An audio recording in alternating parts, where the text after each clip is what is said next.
Ang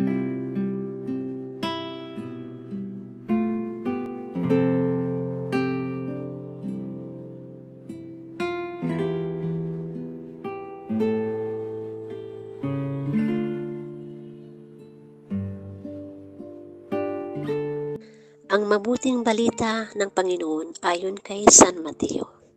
Noong panahong iyon, dali-daling umalis ang mga babae ng libingan. Pinagharian sila ng magkahalong takot at galak, at patakbong nagpunta sa mga alagad upang ibalita ang nangyari.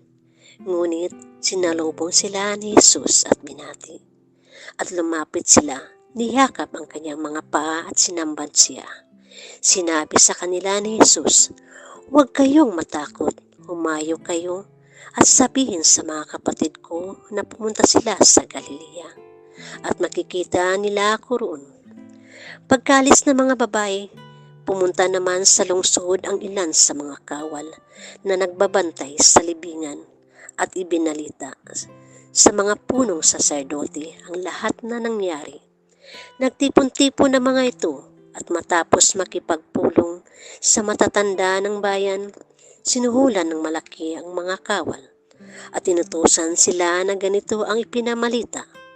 "Samantalang natutulog kami, kagabi na parito ang kanyang mga alagad at ninakaw ang kanyang mga bangkay."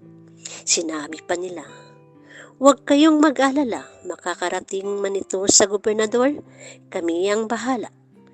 Tinanggap ng mga bantay ang salapi at ginawa ang bilin sa kanila.